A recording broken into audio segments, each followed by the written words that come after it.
Hi, and welcome to the Health Begins with Mom show. I am Dorit Palvanov, your host. On this podcast, I will share insights and interviews on health, parenting, and explore the question of what does it take to thrive as women, wives, and mothers. Now, let's get going with today's episode.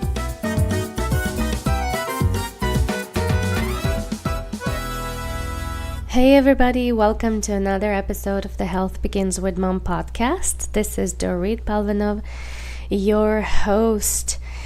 As you can probably tell from my voice, I'm a little bit under the weather. Yesterday was such a terrible day. I literally spent a whole day in bed.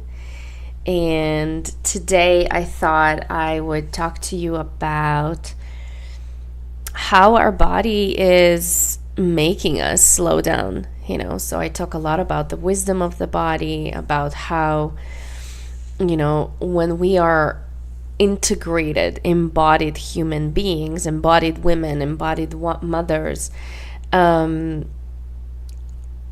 is magic that happens in this integration. And the magic is knowing how to stop, when to stop. And so as I was in bed the whole day, literally, this is so unlike me.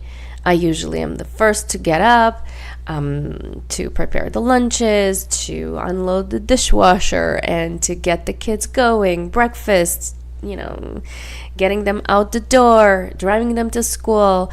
And then I have my client work and, other things that I am doing. And I can totally, so like I said, as I was reflecting in my journal, it was just too much. And I'm not surprised why I got sick. It's because this is my body's way of saying, slow down. Where are you rushing? Where are you racing to? There's nowhere to go, there's nowhere to be other than here and now. And I thought it's so interesting because, the philosophy that I am really resonating with, especially when we become mothers and we parent and we raise humans,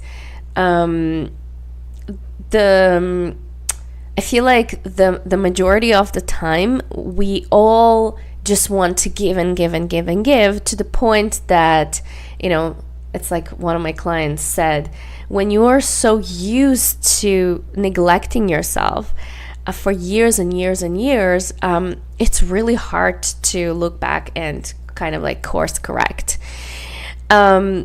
Yes. So what I would say to that is, yes, it's true. It is tough. It is hard. But who said it's supposed to be easy? It is really a matter of priorities. If you prioritize yourself, if you matter, your life matters, what you bring to the world matters beyond the logistics, beyond the laundry, beyond the food, beyond the lunches and all that, which is important. I get it. But when we prioritize ourselves, that is when the magic unfolds, not only for us, but also for our children. Because then they grow up seeing their mothers being fully engaged, being fully expressed in the world, and just happy and joyful. And I think at the end, it's not about, I'm sure that my kids will never remember the lunches that I made and how hard I worked on, cooking healthy foods for them. Unfortunately, that is not what I think they will remember it, but that's not going to be the first thing that they will resonate with. They will resonate with, mommy lying down on bed with them and reading without, forgetting about time, and just kind of cuddling with them and tickling them and just playing with them. Those are the moments that they will remember, right? These are the emotional impressions that we leave on our kids' lives, and that is how we change them. This is how we change their life. This is how we create and build this connection. And I know for me, the past few weeks, I've been so focused and busy and creating and doing that I have kind of haven't created the space to just be. And so yesterday was a very good reminder for me. My baby, my 2.5-year-old toddler, I call her baby, but she's not a baby anymore. She's a toddler. So she came to me, climbed on my bed, and I closed the door because I felt like I have to isolate myself, because I do not want I do not want them to get it. But she came in and she's like, "Mommy," and she climbed on my bed and she came so close to me, and I'm like, no, like I couldn't even talk. And she's like, "No, Mommy, you're not sick. So that's sweet denial of her, because she's just so used to me being at her whim, at her just available for her always. And so it was kind of sweet and so precious. And today, my voice is rusty, but I did want to share a beautiful essay that I found in one of my favorite books. The book is called Motherhood Realized, an inspiring anthology for the hardest job you will ever love. And this is from The Power of Moms. By the way, check out their website. They also have a podcast called Power of Moms. Beautiful work that they're doing. They're all about inspiring each other and strengthening each other in this journey of motherhood. And so one of the stories with this book, the way I do it, the way I read it, I don't really read essay by essay. I just kind of like put my finger and run through the pages, and whatever page is opened for me, that is the story that is right for me. That's, I don't know, at least I choose to believe so. And so today, the story I opened was, it's called Knowing When to Breathe In and When to Exhale. And so I thought it's so beautiful, because that's exactly, the ruminations that I had with myself, with my own self-reflection.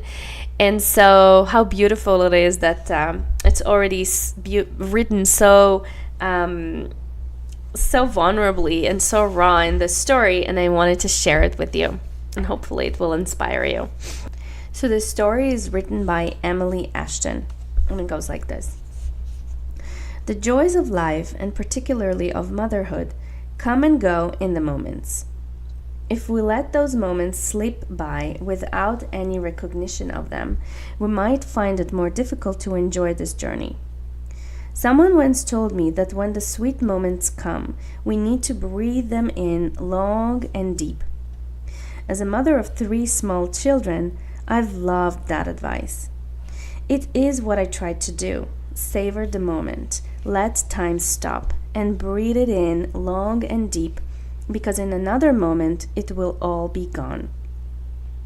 I love when I awake to the pitter-patter of little feet scampering down the hall. Within seconds, a little body is climbing into bed with me. Before I know it, another little person joins, and then the baby cries because he senses he's missing something. I get him out of his crib, and we head back to my bed. Then all 5 of us spend just a few minutes cuddling and tickling each other, while the baby crawls all over us. I take a deep breath and hold on to this perfect moment, looking over at my husband and thinking, it doesn't get better than this. Sorry, I get emotional when I read this. At the end of the day, I absolutely love the moment right before I go to bed, when I pause in the doorway of each room and watch my kids as they peacefully sleep. The problems of the day melt away as I feel an overwhelming amount of love for those perfect little people. I yearn to just scoop up their tiny bodies and hold them in my arms. But I know better than to wake them because I'm so tired myself. The time passes, the clock ticks, and if I don't get to bed, tomorrow will come too soon. Once again, the moment is gone. Of course, there are other moments. Moments with tired and whining kids. Moments when I am reduced to tears. Moments when I am overwhelmed, sleep deprived, hurt, inadequate, or at my wit's end. But those are just moments too. I remind myself that they pass just as quickly as other moments do, although it doesn't always feel that way. And I try not to breathe those ones in too long or too deep. Last night, my mind was filled with some of life's frustrations as I hurried to get some semblance of dinner on the table. I was slicing cheese for our gourmet meal of grilled cheese sandwiches, and the chaos around me was grating on my nerves. I couldn't help but notice the black grime that covered the burners of my stove and the dirty dishes in the sink. I felt overwhelmed with the laundry list of things that needed to get done. I decided not to allow the heaviness of it all to settle on me. This is just a moment too, and I don't have to breathe it in and hang onto it. I can let it pass. Surprisingly, I then noticed my sweet toddler son had pulled up a stool to stand beside me. It didn't take me long to see what his intentions were. I had laid out several pieces of bread for the sandwiches, and each time I placed a slice of cheese on a piece of bread within his reach, it would suddenly disappear. As quickly as I replaced it, my son would just as quickly snatch it up again. This happened again and again. I recognized this as a moment I wanted to savor. I looked beyond the messy house and his sticky face. I watched his satisfaction as he enjoyed each piece of stolen cheese. I then began to notice the giggles echoing from my daughters as they ran circles around the kitchen table. I loved the happiness in their voices, the chaos that had just minutes before flustered me and now became endearingly mine. It's like photographs. For each minute where everyone is perfectly posed and smiling at the camera, there are a dozen more with heads turned and grumpy faces. We sift through those pictures to find the happiest one. That is the one we hang on the wall in our living room. That is the one we choose to send out on our Christmas cards. There is something inherent in us that wants to be happy. We want the good in life to be magnified. It's the same with moments. As mothers, we can choose which moments we will enlarge and treasure. I once came across a sign that said, "While in the pursuit of happiness, one should stop and just be happy." For me, this sums it up.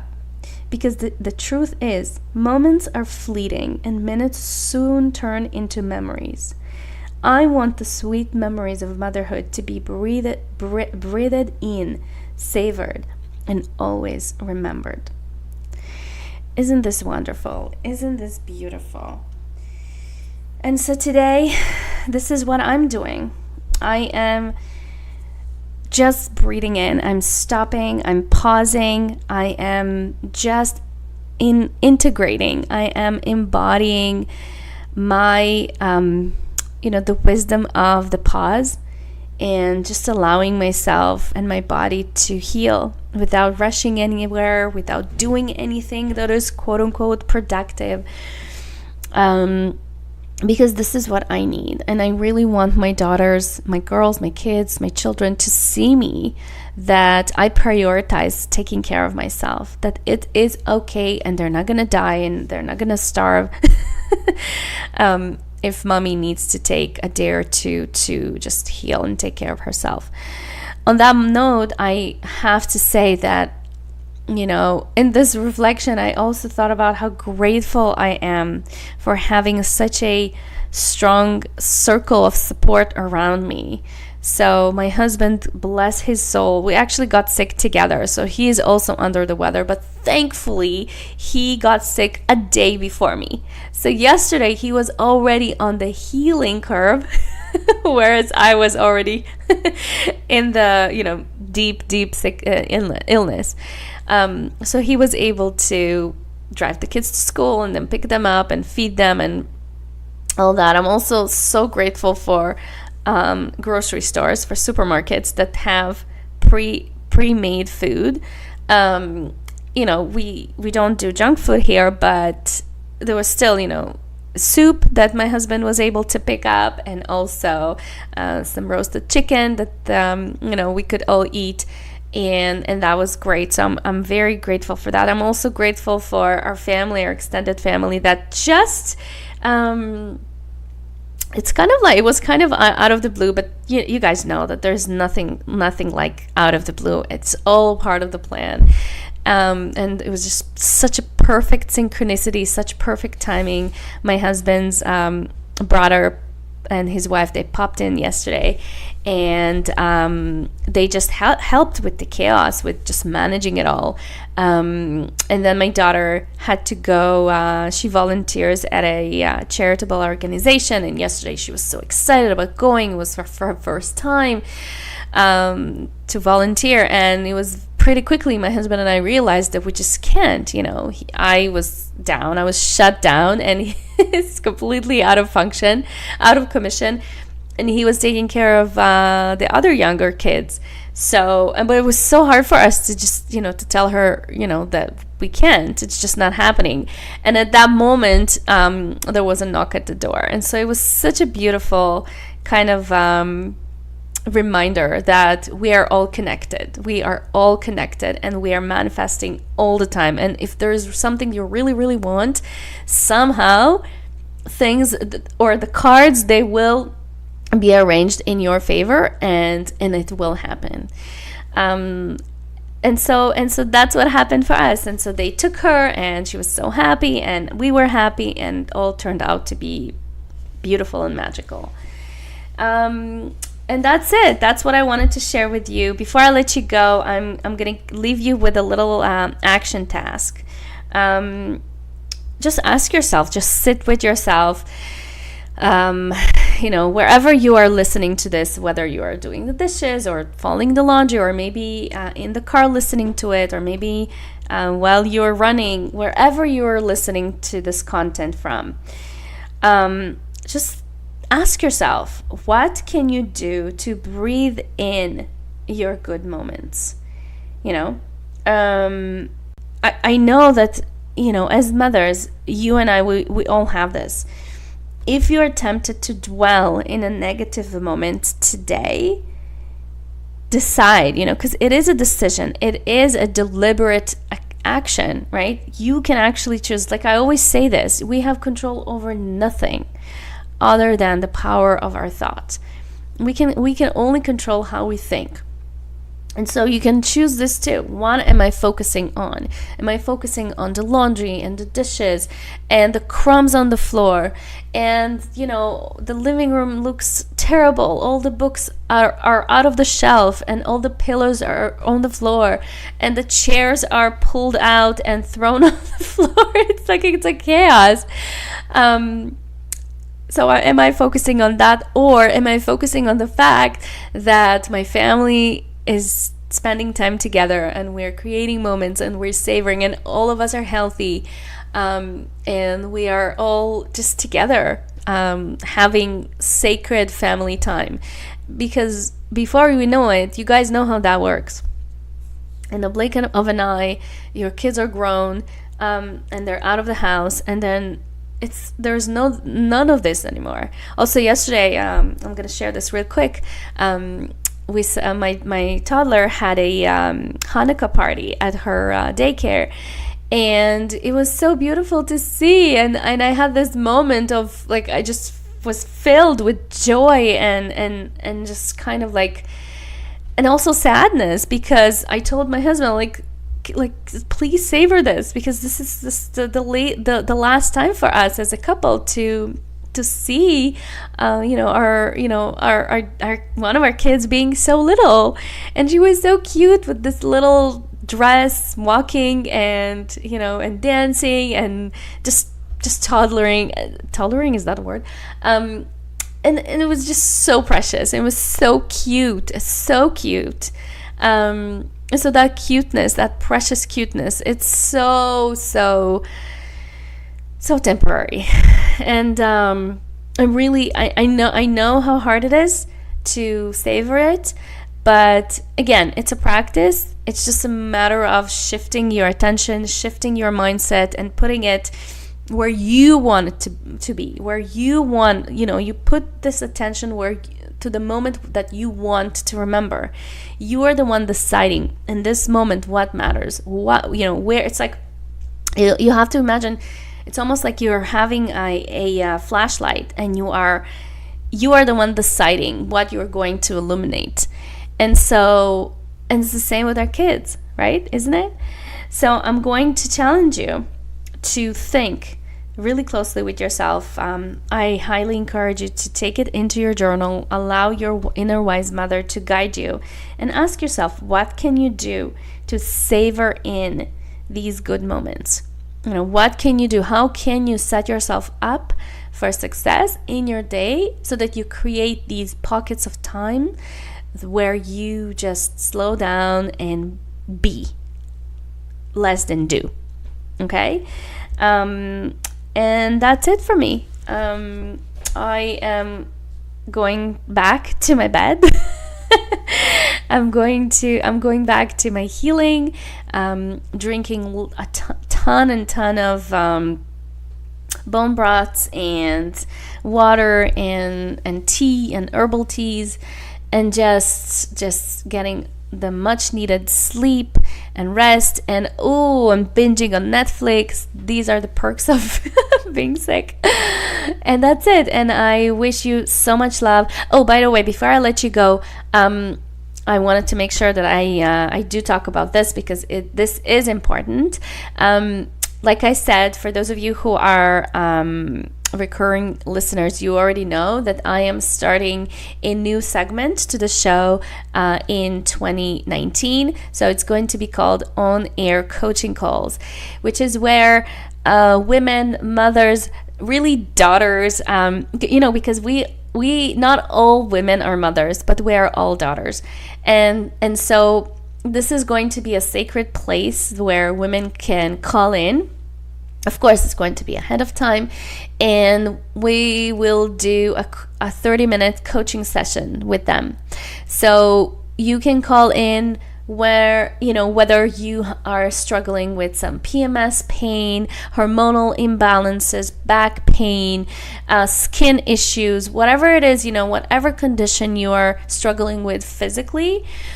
Or also, if you are struggling with, struggling mentally with motherhood, or maybe with just the season of life, and struggling to feel in control of your life, and you're just feeling like, oh my gosh, everything is falling apart. How do talking about savoring it, right? Like, I feel like I'm surviving. How can I get out of this space of survival? And so this is a great opportunity for you to get some help. And so if this is something that you would like to do, please head on over to my website, www.healthbeginswithmom.com/on-air coaching, all one word, no dashes in between, on-air coaching. And there are going to be multiple places where you can book that call with me. And I am super happy to do this. Consider this my gift to the world, my gift to you. And that's it. That's about it. So I'm wrapping it up, sending you so much love, so many blessings, and so much healing. If you are sick, please, I'm giving you such a huge squeeze, even though I am very contagious right now. But just know that I love you so much. I appreciate you so much. Thank you for being a listener to the show, and I'll catch you next time. Bye for now. Thank you for listening to the Health Begins with Mom show. I love hearing from you, so please post your comments and questions over at healthbeginswithmom.com/podcast. If you love the show, please share it on social media and in your real life with other moms who might enjoy this content. And if you have a burning question or topic you'd like me to hit on the show, just drop me a line at dorit@healthbeginswithmom.com. And if you love the show and really want to support it, please go to iTunes, write a review, and subscribe. Thank you so much for listening, and I'll catch you next time. Much love and many blessings.